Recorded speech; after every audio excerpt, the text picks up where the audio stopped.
Muy buenas noches, bienvenidos a una nueva emisión de Misión Malvinas. Esta noche le vamos a dedicar el programa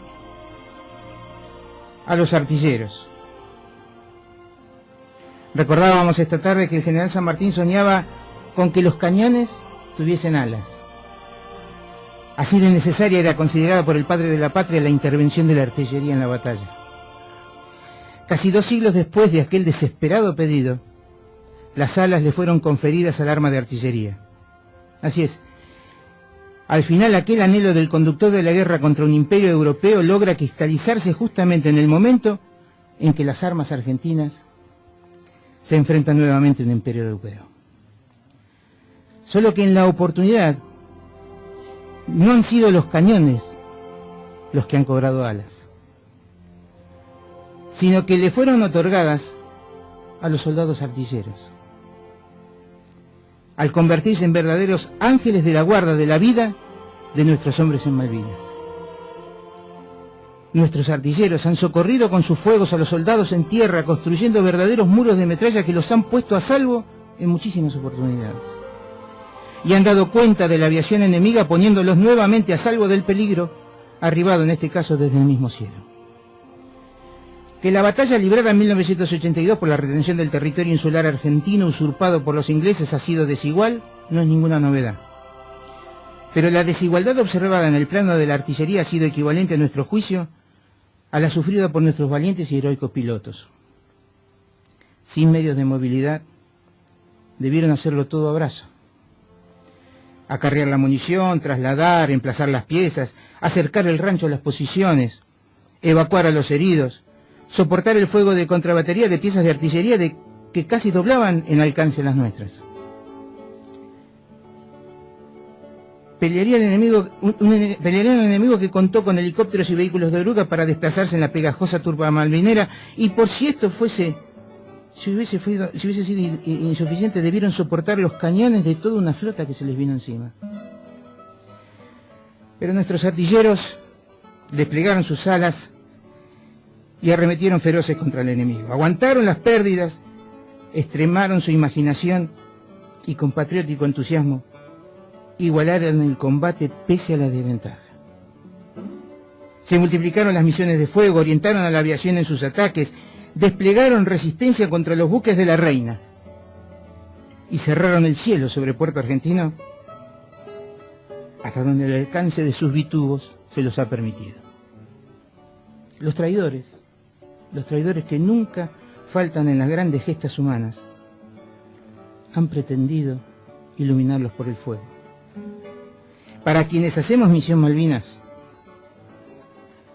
nuestros soldados artilleros han iluminado el campo de batalla con la luz de la gloria que es eterna en los héroes.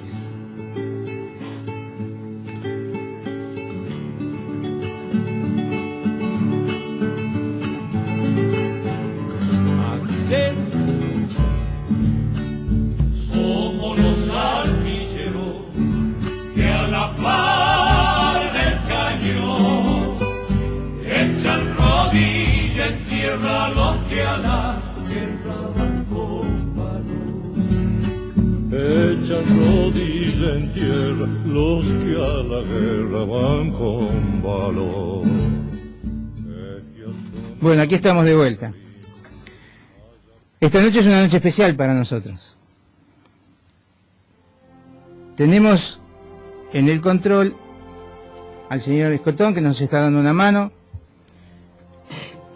En el estudio, Marcelito, que sigue siendo nuestro numeral de fierro. Gracias Marce, buenas noches. Ha vuelto Franco a comandar la parte técnica. Buenas noches, Fran. ¿Qué tal? Buenas noches. Y esta noche en particular contamos con el honor de la visita de un soldado.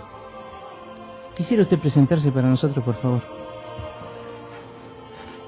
Juan Gavino Suárez, subteniente de artillería,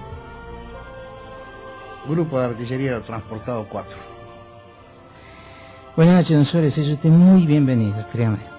Gracias, el gusto es mío. En la semana habíamos charlado con Gavino, que así lo llamamos nosotros, por lo menos en el foro, ¿no es cierto? Y había comprometido su presencia y como un soldado, permítame decirlo, aquí estuvo. Usted cruzó a Malvinas con el 4, con el grupo aerotransportado 4. ¿Qué significa que un grupo de artillería sea aerotransportable?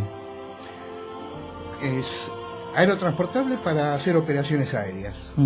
¿Sí? Puede ser transportado por aire o inclusive lanzado en paracaídas. O sea que ustedes son paracaidistas al mismo tiempo. Sí, correcto. Sí, sí. Paracaidistas. Esa es... convierte a nuestra tropa en tropa elite, Claro. por el tipo de entrenamiento. Esa fue una gran ventaja al momento del combate. Las armas que portaba el grupo de artillería 4 eran cañones Otomelara de 105 milímetros. Correcto. Tenemos en línea a un artillero. A un amigo, yo diría. Ojalá que lo podamos tener como amigo, porque que él nos considere a nosotros al menos. Buenas noches. Hola, buenas noches. Sí, por supuesto, los considero amigos. Y a Gavino, amigazo también, y a Marcelo. ¿Se quiere presentar, señor, por favor, para todos nosotros? Sí, cómo no. Me llamo Pablo Esteli, soy artillero, pero de defensa aérea. Muy bien. Bienvenido. Acá la sonrisa de Gavino va de oreja a oreja. Gracias por llamar, gracias por compartir esto con nosotros. ¿Usted en qué unidad estaba, señor? Yo estaba en el GADA 601, la batería A de acá de Mar del Plata. ¿Usted está en Mar del Plata en este momento? Exactamente. Bueno, doble mérito entonces por llamarnos. ¿Cuándo cruzaron? ¿Ustedes cruzaron con las piezas, cruzaron solos? ¿Cómo fue? No, nosotros cruzamos solos, más o menos alrededor del 14, el 15 de abril, no me acuerdo bien el día justo ahora en ese momento. Cruzamos en avión, nosotros, después de hacer una escala en Comodoro Rivadavia. Después hicimos otra escala en Río Grande y ahí cruzamos de noche en un 737 de Aerolíneas Argentinas hasta Puerto Argentino. ¿Me espera un segundito? Sí, por supuesto. Acá empieza a oler a cordito, ¿vio? Sí. ¿Quién está por ahí? Buenas noches. A ver. Tenemos en la otra línea. Buenas noches. Buenas noches, ¿qué tal? ¿Cómo le va? Buenas noches, señor. Quisiera usted presentarse para nosotros, por favor. ¿Cómo? Quisiera usted presentarse para nosotros, por favor. Ah, bueno, como no, soy un sargento primero retirado, veterano de guerra de Malvinas, jefe de pieza de un SOSMA de 155 milímetros, uno de los dos SOSMA que combatió en Malvinas. ¿Su nombre, señor? Omar Alberto Liborio. Don Liborio. Yo soy Norberto de la Fuerza. Buenas noches, don Liborio. Gracias por llamar. No, de nada. Muchísimas gracias. Aquí tenemos en la línea en este momento a un artillero antiaéreo. Lo tenemos acá en el piso con nosotros a un automelero, pero de 105.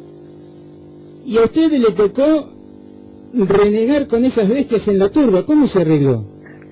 Bueno, fue un poco difícil lo nuestro, ¿no es cierto? Llegamos a Malvinas a través de un Hércules C-130, en el cual llevábamos el cañón, la munición, la pólvora y un camión Unimog, el servicio de piezas que está compuesto por 10 hombres, y 2 suboficiales y un oficial. ¿Con qué grado se retiró usted, señor? Me retiraron con el grado de sargento primero por discapacidad auditiva y en Malvinas combatí con el grado de cabo primero. Compañía de Mugre, supongo. Vas a tener que hablar más alto, perdón. porque los artilleros lo primero que pierden es el oído. Supongo que compañía del amigo Mugre. ¿Cómo? Compañía del amigo Mugre, Jorge, de GAPES. Claro, sí, porque los SOMAS estuvieron, fueron 2 piezas de artillería que fueron agregadas al grupo de artillería T, Claro. de Pasos Libres. Sí.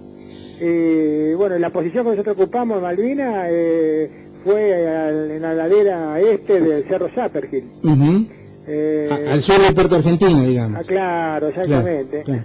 Y bueno, y lo que la misión nuestra era una misión poco viable para la artillería, porque la artillería no bate blanco, sino que bate zona. Claro.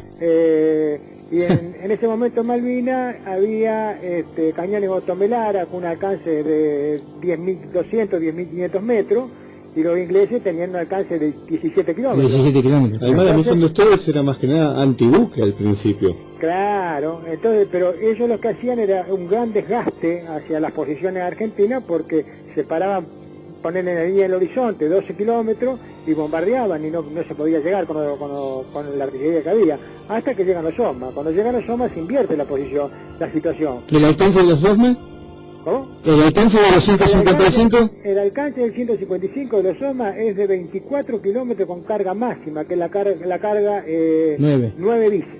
Ah, 9 bis. 9 bis. Ahora, con la carga 9 bis se tiró muy poco, creo que fue dos o tres disparos, una cosa así, porque eso tenía un problema que se fundía el estopín. El estopín es el incinerador de la pólvora. El iniciador del tren de fuego, correcto. Para que dé la propulsión. Correcto. Entonces la pieza quedaba fuera de servicio.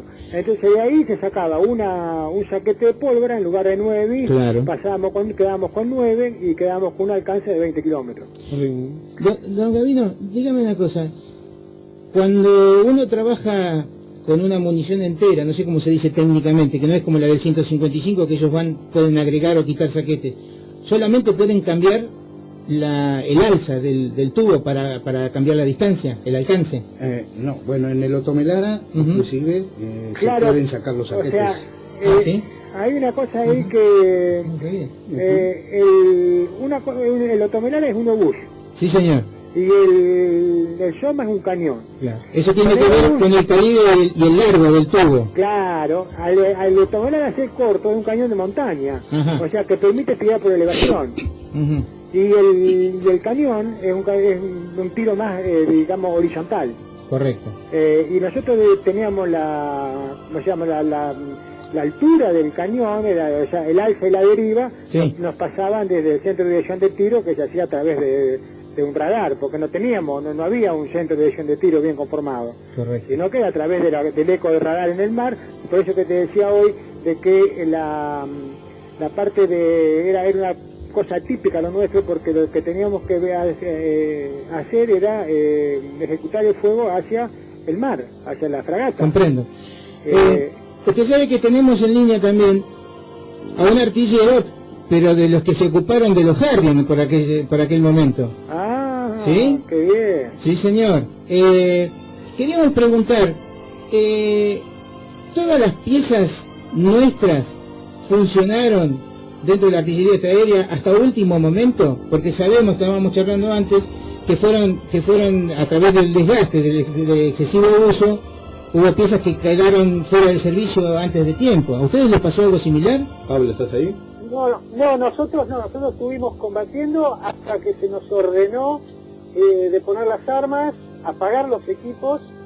De hecho, nosotros estábamos al 14 de junio con el director de tiro prendido, listos para abrir fuego contra el enemigo. Y se nos ordenó apagar y destruir el material. Tal es así que no lo destruimos inmediatamente porque la orden llegó un poco después, y ya cuando se orden de destruir el material no pudimos hacerlo como se debió porque había prohibición de hacer fuego o explosiones, así que tuvimos que hacerlo a pico y pala, romper todo el material, lo que fue realmente bastante desagradable, ¿no? Seguro. Y todo el material de 35 estuvo operativo durante toda la guerra, a excepción de lo que fue quedando fuera de combate por acción del enemigo. Ajá. Que fue en primera instancia lo de Darwin, claro. Una sección de la batería B-601, y posteriormente el director de tiro de nuestra batería A, que fue alcanzado por un impacto de un misil antirradiación inglés. ¿Dachary estaba por ahí? Dachary exactamente estaba en ese director de tiro, el sargento primero Blanco, y los soldados Diarte y Llamas. Los 4 que fallecieron en ese... Gracias por recordarlos, Pablo. Muchas gracias. Usted sabe que en el programa pasado, en la sala de chat, hubo alguien que se identificó como Dacharé y no lo pudimos enganchar antes que se fuera. No sabemos si no es el hermano o es un hijo del hombre que falleció en Malvinas. Dígame una cosa, el fuego que ustedes reciben, ¿lo reciben por fuego aéreo o es artillería de los buques? Bueno, nosotros lo que recibimos fue, a excepción de obviamente el misil antirradiación, sí, claro, fuego naval. Casi fuego naval. Todas las bajas nuestras fueron por fuego naval, Claro. a excepción de del soldado Gurrieri, que fue el 25 de mayo, por una bomba con espoleta a tiempo, que explota cuando circunstancialmente se encontraban a descubierta, y eso levanta una piedra, y eso es lo que le hace perder la vida al soldado Gurrieri. Davino, una pregunta le quiero hacer. Franco está desesperado haciendo señas. No, cosa que Oscar Tevez aclara que es el hermano, Maximiliano. Ah, muy buena aclaración. Muy buena aclaración. Bien, gracias, Oscar. No, yo quería, escuchando a Pablo, se me ocurre que el trabajo de los artilleros antiaéreos es muy diferente en cuanto a emplazamiento de piezas y trabajo. Ustedes, además, desde que estuvieron, marcan el terreno, se preparan para eso, ¿no es cierto? Van marcando en las cartas las distancias, puntos de referencia. Hay todo un trabajo previo. Sí, se ha hecho un trabajo topográfico. Ajá, ese es el que lo hizo en aquel entonces el teniente Javier Tagle, con la obtención de las coordenadas de los puestos de observación y algunos puntos característicos del terreno por donde se apreciaba que iban a venir los ingleses. Yo siempre la pongo a mi mamá de por medio, ¿no es cierto? Porque si ella logra entenderme, estamos fenómenos. Así que, María Luna, el tema es así. Esta gente dispara y no ve dónde está pegando. A diferencia de los artilleros antiaéreos que se dan cuenta enseguida, ¿no es cierto? Pero al 105 o al 155, peor todavía, no ven dónde están pegando. Entonces están en comunicación con gente propia que está más adelantada, ahí, cerquita de donde van a pegar, para poder observar y por radio transmitir cuáles son las modificaciones, ¿verdad? Correcto. ¿Era fácil comunicarse por radio en Malvinas? Sí. ¿Sí? ¿Sí? El problema que tenían los observadores adelantados, algunos observadores adelantados, era la prohibición de la utilización de la radio para no ser detectados por el enemigo. Entonces, estando con el regimiento de infantería, no podían operar la radio. O sea, las comunicaciones tenían que ser telefónicas, y ahí se corría el riesgo cuando los cables se cortaban. Se cortaban por los mismos bombardeos. Correcto. Con los 155 no hubo observador adelantado, o utilizaron los del grupo de artillería 3 que estaba en el terreno.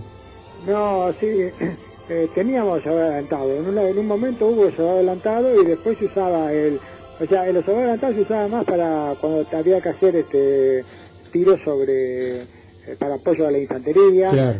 O los lugares que ya habían sido tomados por los ingleses, claro. Mientras los argentinos se replegaban. Pero después en el mar se utilizaba más el radar RAFID o el radar del Grupo de Artillería de Defensa Aérea 601. Bien. ¿Cuándo empezó a operar en combate el 155? ¿Recuerda? Sí, cómo no. El 155, la primer pieza, ejecuta su primer disparo la noche del 14 de mayo. Y nosotros vamos un día después, o sea que estamos el 15 de mayo allá, porque la primera noche no pudimos aterrizar porque había neblina, la segunda noche había alerta roja, pero aterrizamos lo mismo, con la pista prácticamente oscura, y ahí recibimos fuego, pero abundante, porque bombardeaban el aeropuerto. Claro.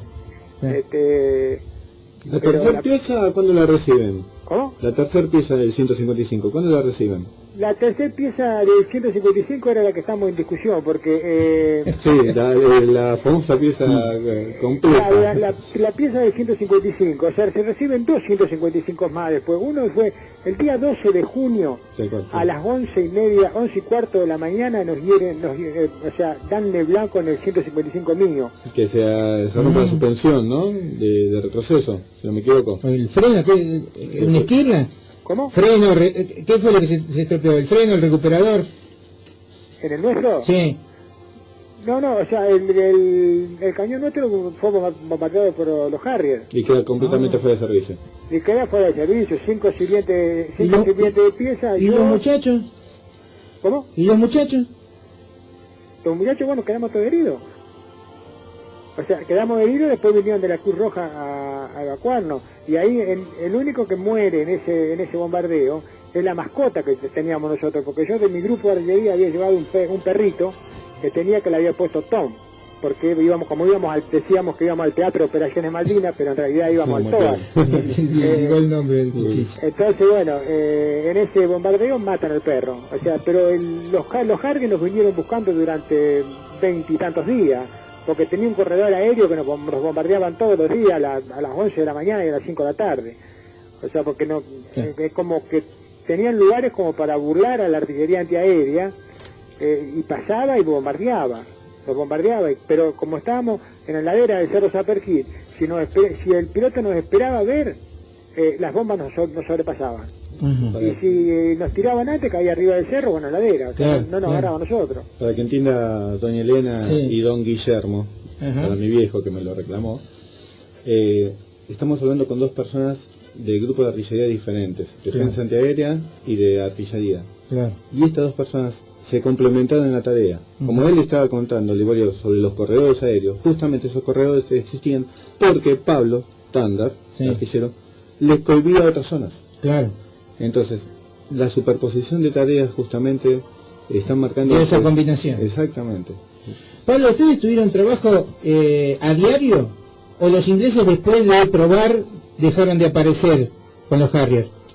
Bueno, justamente como bien decía ahí Marcelo, el tema nuestro por ahí no era tan permanente después de los primeros días, porque evidentemente los ingleses se dieron bastante cuenta de que no se podían aventurar sobre la zona que nosotros defendíamos, que no era toda la isla, obviamente. La zona que nosotros defendíamos eran los objetivos que se habían señalado, que seguramente después el rey del castillo, que era el jefe del radar, le va a ampliar mucho más. Seguro. Pero, esencialmente nosotros estábamos para para negarle al enemigo el acceso libre a la zona del aeropuerto, entrando, digamos, por lo que sería el este de la ciudad y cuidando parte del sur del acceso al aeropuerto. Esa sería la parte de la tercera sección de la batería donde estaba yo. Después lo esperaban otras 2 secciones más en el aeropuerto, y hay otras 2 secciones más que iban por atrás de Puerto Argentino hasta el Sapergil, donde estaba la última sección nuestra, que fue destruida, como dijimos, con misión antirradiación, y eso liberó un corredor para los Harrier. Correcto. Eso esencialmente en eso. Nosotros lo vimos clarito porque por la zona que estaba principalmente batida por los 35 milímetros, que era el armamento en ese momento totalmente idóneo, armamento de defensa cercana, pero muy idóneo, igual que el misil Roland, una efectividad demoledora, lo hemos visto tirando, realmente es impresionante, son 1100 disparos por minuto de proyectiles de cada tiro. Claro. Y pesa 500 gramos cada proyectil, o sea que saca la cuenta, la cadencia teórica es 1100 disparos, ¿no es cierto? Pero vamos a suponer que vacíe los 2 peines y le haga 100 proyectiles en un par de segundos, está lanzando 100 proyectiles de 500 gramos en un par de segundos. Es una pared de fuego incendiaria, una cosa impresionante realmente. Nada que pase por ahí a menos de 4 kilómetros difícilmente lo pueda contar. Lograr pasar indemne. Y Valio, tenemos gente haciendo cola para llamar. Yo quisiera pedirle por favor que recordara a la gente de la otra pieza de 155. ¿Los recuerda? Sí, cómo no. ¿Nos cuenta quiénes eran? Bueno, teníamos como oficial de la pieza, estaba el subteniente Pérez, hoy teniente coronel, que está en Salta. Lo teníamos al cabo primero Figueroa, que hoy es cabo primero retirado. Lo teníamos después teníamos al dragoneante López, que estaba como conductor, pero a su vez era conductor del general Balsa. Después estaba el soldado Benítez, Brangieri,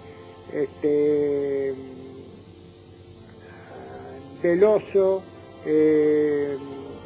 Tempio. No se nos van a poner celosos si nos olvidamos de alguno. Claro, yo le quiero proponer algo, Liborio. Sí. Primero, agradecerle profundamente este contacto con nosotros para que todo el mundo pueda escuchar las vivencias de ustedes.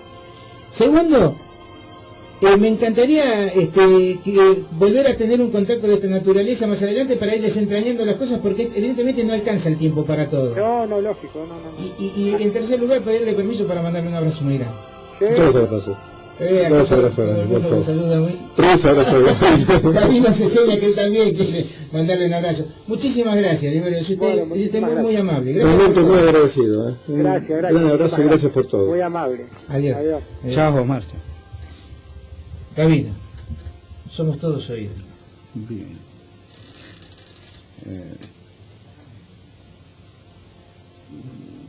Yo me inclino más por la parte humana de la guerra. Bien.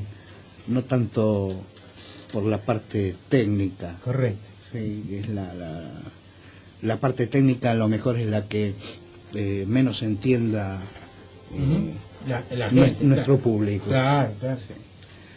Sí. Los argentinos hemos comprado una historia, la historia de los pobres chicos de la guerra. Y hay una tremenda diferencia.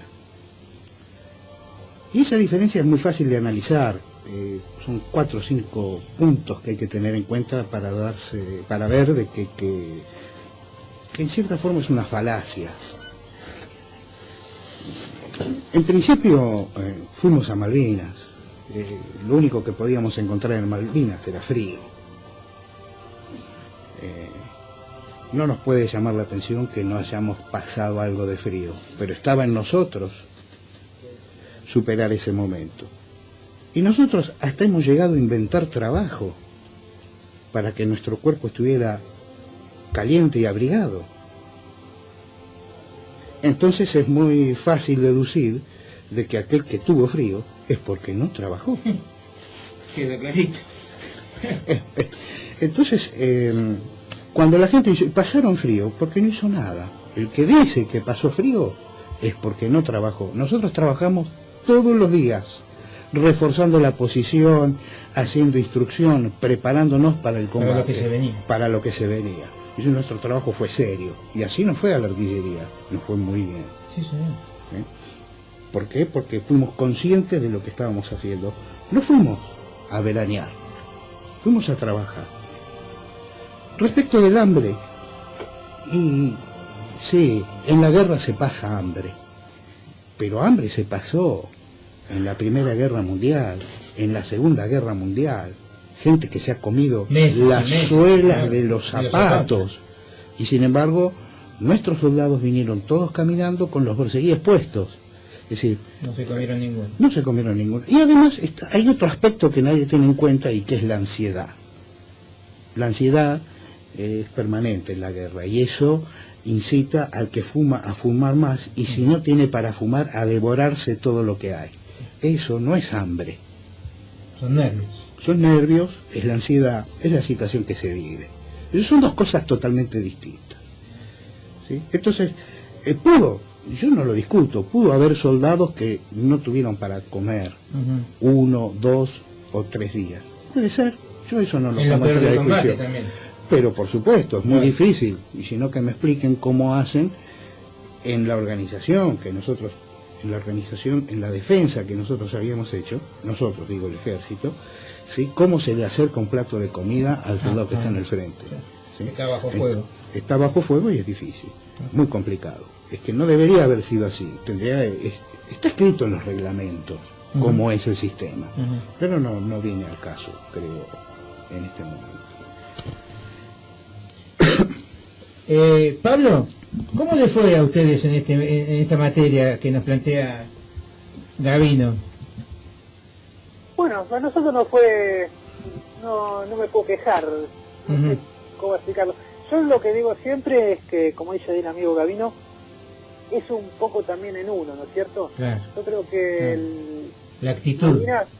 Éramos, no sé, 12.000 hombres y yo creo que hubo 12.000 guerras también, claro. ¿no? Muy bien. No creo Qué que buena una frase. guerra... Sí, está muy bien Qué buena definido. frase. La guerra mía por ella ha sido igual a la guerra de otro soldado y realmente de eso estoy totalmente seguro.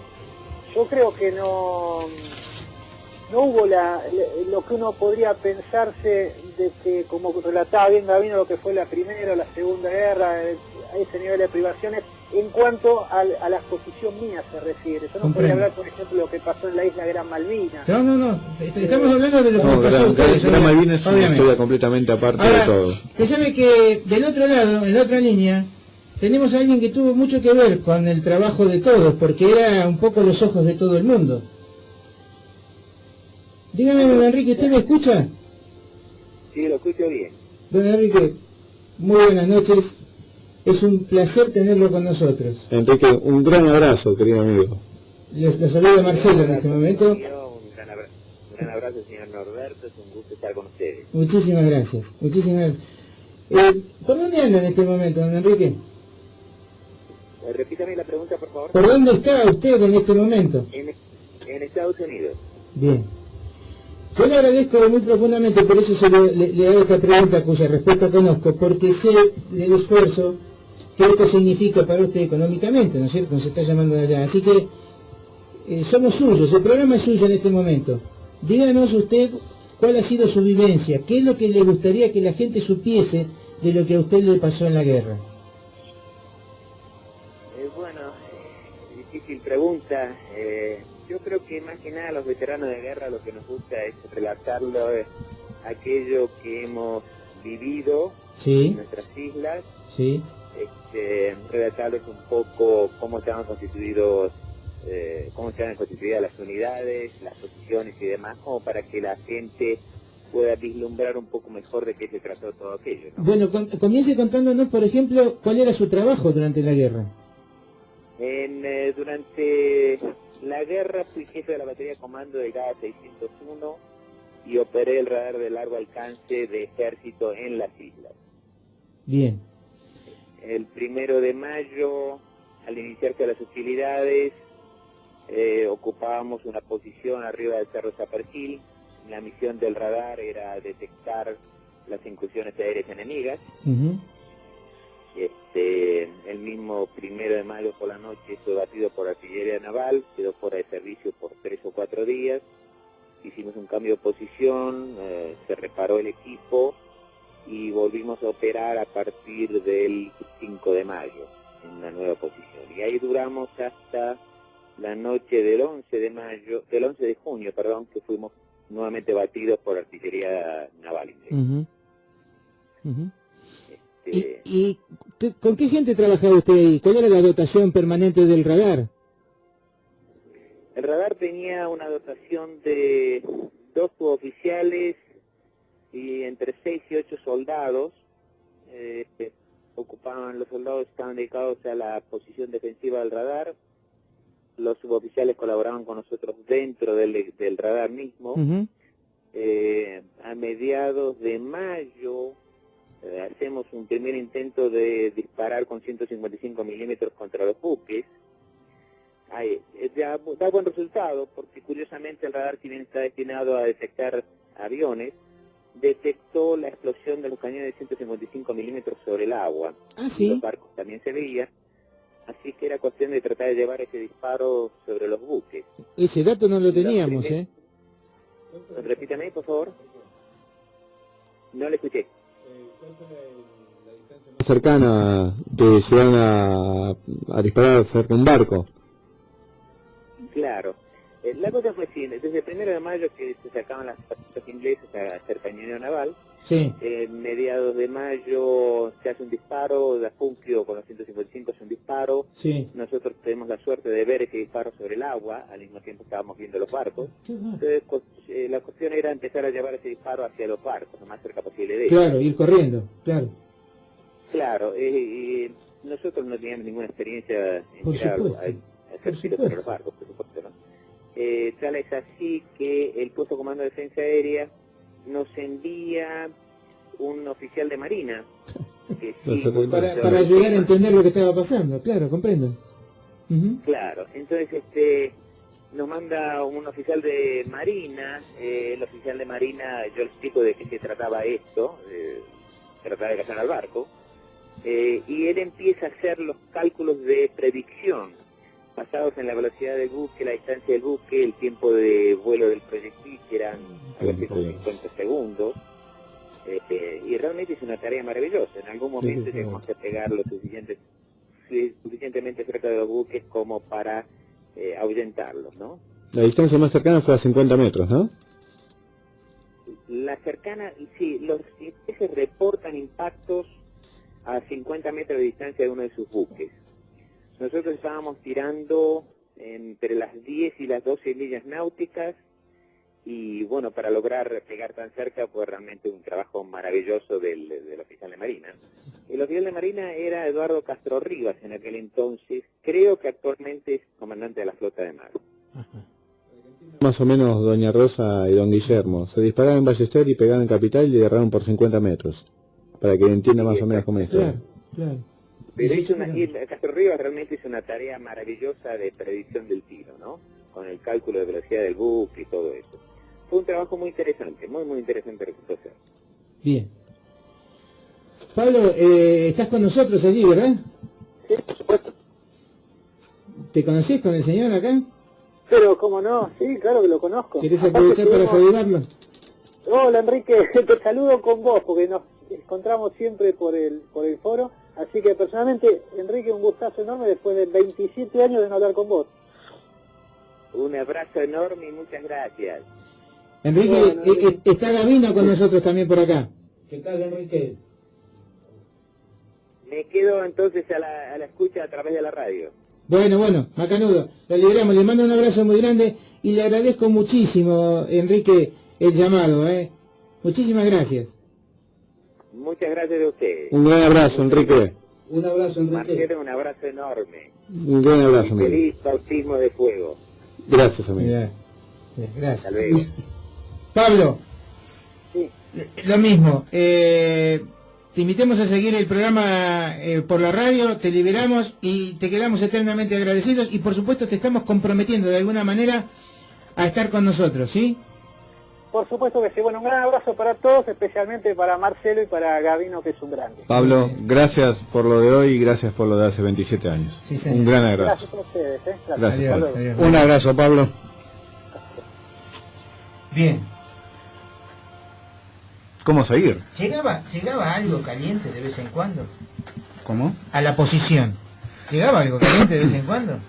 Sí, tenemos la anécdota anécdota, más que una anécdota, del cabo Quiroga. En los últimos momentos del combate, feroz, tremenda la situación, la posición era un infierno, todos los proyectiles del enemigo venían a donde estábamos nosotros, porque era el único que quedaba entre Puerto Argentino y los ingleses. Y aparecía entre las explosiones la figura de una persona con 2 cilindros de mate cocido, cada 2 pasos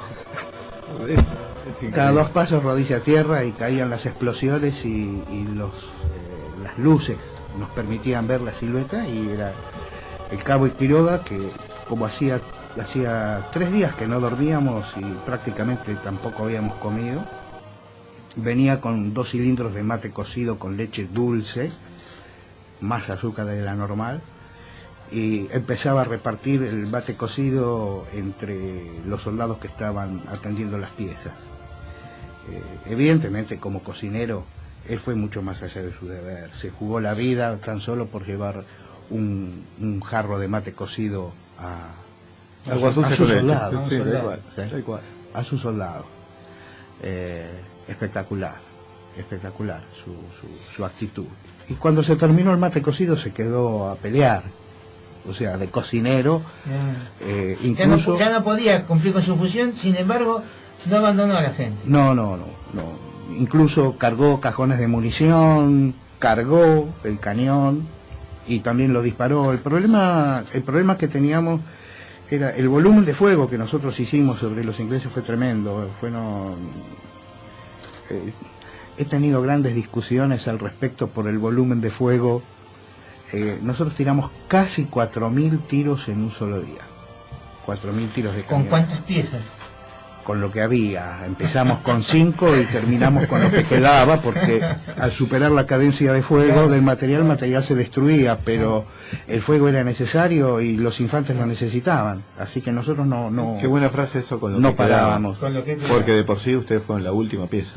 Correcto, hasta que quedamos con una sola pieza, sí. Ahora, siendo la última pieza, Gabino, se compraban todos los números.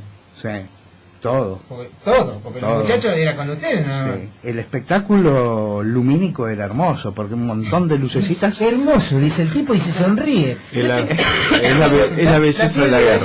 Es lo que se llama la belleza de la guerra. Es desde el punto de vista, ¿no? A ver, ¿cómo era eso de hermoso? Y sí, eran hermosas, pero luces de todos colores, rojas, verdes, blancas. La única macana que venían hacia nosotros. Bueno, son detalles.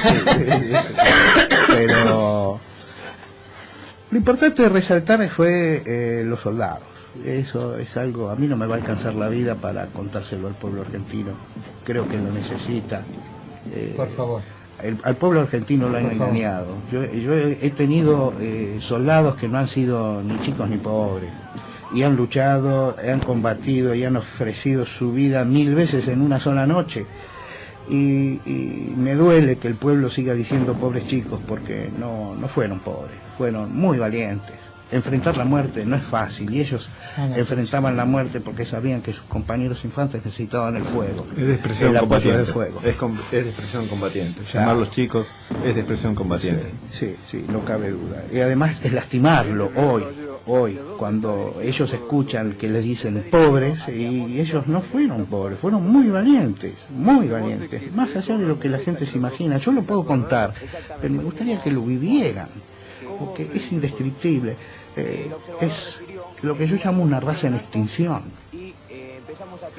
Ellos se quedaron para acompañarme en los últimos momentos. Teníamos los ingleses a 400 metros de distancia y nos tiraban con todo lo que había, con todos los morteros de distintos calibres, con la artillería enemiga, con las armas pesadas, ametralladoras, con todo nos tiraban. Y me acuerdo de Walter Moyano, que en un momento dice: mamá, perdóname por lo que voy a hacer, pero a lo mejor tu hijo no vuelva. ¿Sí? Y escuchar eso de un soldado, y cuando un soldado le dice al otro: che, rajate, que no es necesario que deja que me muero yo, vos andate. Cosas así. O la actitud del soldado Zapata, que teníamos, nos estaban tirando con todo, y el soldado Zapata preparando café con leche en el casco, y yo le decía: Zapata, estás loco. Y me dice, y bueno, tal, dice, mejor antes de morir tomemos un café con leche. Y el cabo Quiroga, cuando se quedó fuera de servicio la última pieza con el proyectil atascado y que no lo podíamos sacar al proyectil, y Quiroga le pegaba con el baquetón, que le decía: Quiroga, pará porque vamos a volar nosotros. Y Quiroga me mira y me dice: mi subteniente, ya estamos muertos. Y seguía pegándole al camión. Y teníamos los ingleses ahí 400 metros de distancia. Y lo más grande para nosotros, que sin orden, porque nadie nos había dicho qué era lo que teníamos que hacer ahí, nos dejaron ahí, y nosotros nos propusimos que los ingleses no iban a entrar a Puerto Rico, y no entraron a Puerto Rico. El subteniente Cucheta y el sargento primero Escuadria, en esa situación todavía querían hacer un contraataque. No, perdónenme. ¿Pero qué pasó? ¿Qué pasaba por la cabeza de esos hombres? Estaban sacados. No, son Sí. combatientes. ¿No? Pero Dios mío, ¿cómo puede Dátoli había puesto... soldados. ser? Nosotros sabemos la historia, Gabino, nosotros sabemos la historia. Sabemos, usted no lo dice porque es fiel a su elegancia como soldado, pero sabemos que ustedes estaban solos, habían quedado solos, era lo que quedaba del regimiento en batalla en ese momento. ¿Cómo un contraataque? Era lo que quedaba del ejército, ya no había más nada al frente. Minutos antes habían avanzado por el camino que pasaba a nuestra derecha 2 Panar que habrán hecho Doña 200... Doña Rosa, don Guillermo. 2 tanques. El Panhard Dos son tanquecitos. 2 tanquetas. Claro, Son, tanquecitos a rueda. son 2 ¿Qué vehículos pasaba? con cañones. Avanzaron 200 metros más o menos y se tuvieron que volver, no podían hacer nada. Y bueno, a partir de ese momento nos quedamos solos con el cañón. Dátoli, Cabo Primero Dátoli, saca una bandera de entre su ropa y la pone en el escudo del cañón y empieza a gritarle a los ingleses, vengan. Y eso incluso enardecía a los soldados, porque todos los soldados empezaban a decir, vengan, vengan, y con todos los improperios. Todo eso lo que contás está en todos los libros de historia de la Argentina, ¿no? Supongo. No, eso no existe. No, qué raro lo que me contás. Por eso te digo que la gente compró la historia oficial. Soldados clase 62-63. Soldados clase 62 y 63. Señores. Sí. Soldados. Señores soldados. Mi mayor orgullo. Era su gente. Mi gente, sí. El otro día leí en el foro por primera vez, escrito por usted, un detalle importantísimo que da vuelta, que da vueltas este asunto de Malvinas 180 grados. ¿A cuánta gente tuvo el teniente coronel Quevedo, jefe de la unidad, que obligara para cruzar a Malvinas? A ninguno. ¿Por qué, Gabino? Porque eran todos voluntarios. La consigna, la orden de nuestro jefe era que los soldados que para ir a Malvinas tenían que ser voluntarios. En el grupo de artillería de ustedes. En el grupo de artillería transportado 4. Unidad elite. Los soldados nuestros, a lo mejor esto le puede servir al público, eran paracaidistas. Es decir, ya habían enfrentado situaciones de riesgo, como es pararse en la puerta de un avión y saltar al vacío. Sí, ya con eso alcanzaba. Es decir, tienen un entrenamiento físico totalmente distinto al resto del ejército. Nosotros desayunábamos con 10 kilómetros a la mañana, de trote con equipo. No me imagino la merienda. Estuvimos cenando el año pasado con el teniente coronel Piazza, el jefe del regimiento 12. Un hombre que podrá tener en este momento, tendría 40, tendrá 60 y algo, 65 años. Cuando terminamos la cena, fuimos a tomar un vermú y terminamos 5 horas conversando con él. Dijo, se levantó y nos lo disputábamos al tipo, se imagina, ¿no es cierto? Todos queríamos tener el honor de llevarlo a casa. Dijo, no muchacha, yo soy infante. Yo todavía no hice mis 5 kilómetros hoy. Así que me voy caminando a casa. Y a la 1 de la mañana, ese señor, que podría ser el abuelito de cualquier chico en cualquier plaza, se cerró la camperucha y se fue caminando 5 kilómetros a su casa. O sea que ese tipo de cosas no se pierden nunca. No. Por más que haya, bueno, claro. Gabino señala las protuberancias de los abdómenes que hay por acá y bueno, parece que los hubiésemos perdido. Un minuto para respirar. Quisiera saludar al señor Ricardo de Chilaver, justamente de Chilaver, tiene que ser. Muy emocionado, felicita por el programa y dice que lo escucha desde el sábado pasado. Y el camarada Jorge Nabil, que anduvo por la Marina en su momento, me dice, ¿viste? Porque hablamos con él esta mañana de esto. Dice, no hace falta programarlo, el programa se hace solo. Un abrazo. Gracias, Gabino. Gracias a los muchachos que estuvieron también. ¿Cómo hacemos para no quedar mal con todo el mundo, Franco? Va a ser complicado hoy, por lo menos. Bien. A Mr. Olavarría tenemos que saludarlo. Sí, porque está como loco, está comiendo que le como un brazo por la computadora. Ya firma como Mr. Olavarría. Se está complicando muchísimo con Juan. Le mandamos un gran abrazo. Un gran abrazo. Realmente no llegué a dar abasto a guardar la cantidad de imágenes del chat, de la gente que fue apareciendo. Por nombrar a la mayoría es Ein Richie, a don Enrique Rey, a Ale, un amigo también, a Lucho, que desde casa está dando una mano muy grande, Frank. a Juan Manuel, acá 47 también del foro, tengo entendido, sí. A Hernández, Bariloche, a Juanjo, don Oscar Tevez, que nos siguió todo el tiempo. Oscar, desde ya te pido disculpas. A Oscar lo llamamos durante el programa porque conoce mucho sobre el tema de Darwin. Sí, el primer programa tenemos incidente de bandera blanca todavía pendiente. Te pido mil disculpas, pero obviamente la situación ameritó. Bien, Hernán, Aymara, y me quedé con, Muriel, que está emocionada desde casa escuchando, y don Enrique Rey dijo feliz bautismo Norberto Marcelo, ya son artilleros honorarios. Muchas gracias, muchas gracias. Alegón saluda también. Tenemos que tomarle la vaina servida. Es verdad eso. Eso es cierto, por eso te digo, con pólvora. Bien. Saquito de Reconquista. Saquito, un saludo que lo estuvo pidiendo, ¿cierto? Exactamente. A Bravo 1, a Jack Al, a Migui de Tigre, a Juan Manuel en realidad el Foro de Fuerzas de Defensa de la República Argentina, sí, señor. A Marianito de San Miguel, a Gen que opinó sobre las esloras el otro día y no lo pudimos sacar al aire. A alguien que se identifica como el primo, que está comunicado desde Irlanda con nosotros en este momento, así que un saludo para él también. A Juancito Miguel, que de España, que se graba el programa porque Juan, querido Juan, mi número es muy grande, entonces no puede mantenerse despierto. Vos te lo merecés, Juan. Claro, lo graba y se va a dormir, no se lo vamos a perdonar. Al Turco Rufa y al señor que se identifica como Cóndor Comahue de Zona Militar, que nos ha seguido los pasos también y nos mandó saludos. Muchísimas gracias a Aymara, José, fuerza. Sí, señor. Bueno,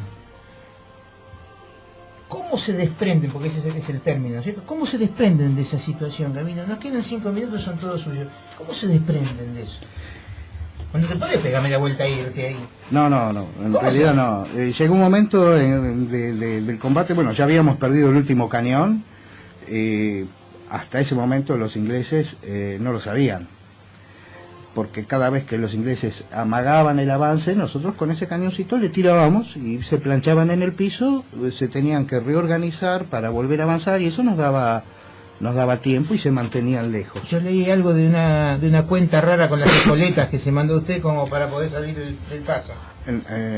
Bueno, no la hice yo las cuentas, las hizo Pucheta.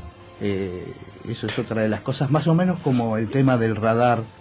Lo que contó Enrique, son cosas que no están en los manuales. Había que tirarle a los ingleses y para infringir el mayor daño había que tirar a tiempo, eso lo teníamos. El problema era la distancia de tiro, que los ingleses estaban demasiado cerca. Y siempre nos dijeron que las espoletas tienen un tiempo de retardo para armarse, y si no sabíamos si iban a explotar o no. Pero porque siempre, era muy cerca, donde había que porque tirar. era muy cerca. Y el tiempo muy corto. Muy corto. Entonces, Pucheta, nos sentamos con Pucheta y decimos, bueno, tenemos que buscar la solución. A ver, ¿cómo le damos menos velocidad al proyectil? Y bueno, tiramos con carga 1, con un solo saquete de pólvora en vez de 7. Y bueno, porque la otra manera era hacer tiro oblicuo, tirar bien hacia arriba, claro. Sí, tipo buscar mortero. la altura, Claro. como mortero, pero no íbamos a tener precisión. Lo que nosotros teníamos que hacer era hacer un tiro directo rasante, que el proyectil explotara a 10 metros de altura, 15 metros de altura, justo donde estaban los ingleses. Y funcionó. Funcionó. No todos los proyectiles explotaron a la distancia, pero claro. Explotaron bien. O sea, se tiraron varios proyectiles a tiempo. El soldado Maidana, que era el que regulaba las espoletas, y con tiza escribíamos la distancia en metros al que había que ese proyectil. Estaban los proyectiles de 700 metros, de 650 metros. Y tuvimos que armar nuestro propio plan de lucha, porque a nosotros nos dijeron, quédense acá, y después, nunca más nadie dijo nada, nunca más nadie dijo nada, ni váyanse, ni nada. No hubo una orden en contrario. No hubo una orden en contrario. Acatando la orden, quedaron ahí. Quedamos ahí, hicimos nuestro propio plan de lucha. Cuando ya la posición era insostenible y no teníamos más el cañón, repartimos la munición de infantería, granada de mano, granada de fusil, y haciendo algunos disparos, el soldado Ortiz tiraba con las granadas de fusil.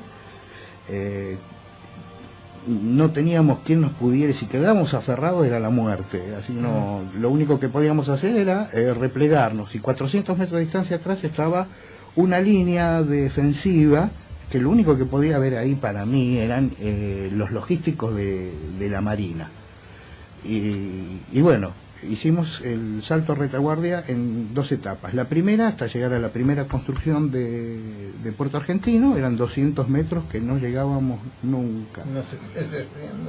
Lo que pesaba la munición, que llevábamos, y uno no quería descartar ni siquiera un tiro, ni el fusil, ni nada, no quería perder nada de eso, y pesaba todo.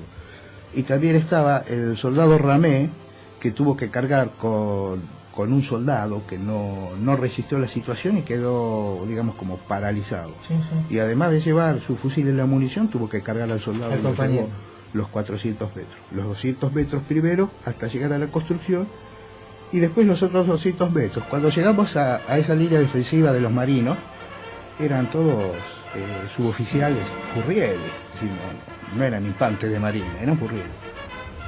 Y todos grandes, gente grande de 40 y pico, 45 años. El mirarle las caras, uno se da cuenta que iban a morir. Se veía, la decisión a los tipos. Se notaba. Y nosotros dijimos, bueno, ¿qué vamos a hacer? Vamos a demostrarles que no están solos. Y nos quedamos ahí. También se anotaron en todo. Y nos anotamos en eso también. Y minutos después fue el silencio total en las islas y terminó. Bien. Yo pregunto si alguno tiene idea cómo vamos a hacer el próximo programa, porque después tendríamos que irnos a casa. No sé si notaste que hoy estuvimos hablando con el Cabral, con el Sucho, por el Chilaver. Yo no sé si la gente lo notó esto, que no estuvimos hablando con nuestros futuros próceres. La gente tendría... Una vez Carballo, el fundador Carballo me decía, ¿sabrá la gente que se sube al bondi con un héroe de guerra? Y el tipo que en la guerra tuvo una actuación destacadísima, viaja sentadito ahí. Son más de las 11 de la noche y le agradecemos a Radio Manga la paciencia. En cualquier momento salimos y cobramos acá. Sí, sí. Gabino, no le puedo decir lo feliz que usted me ha hecho. No se lo puedo decir. El honor que significa para nosotros haberlo tenido para acá con nosotros, y que haya traído todos sus recuerdos con usted. La gente no lo vio como lo vimos nosotros, pero usted estaba retrocediendo recién esos 400 metros. Lo volvió a hacer como hace 27 años. Se lo agradecemos de corazón. No, el que agradece soy yo. Creo que el pueblo necesita saber. La gente tiene que saber. Muchachos, nos vamos. Hasta la vuelta. Muchísimas gracias. Buenas noches. Un gran abrazo a todos.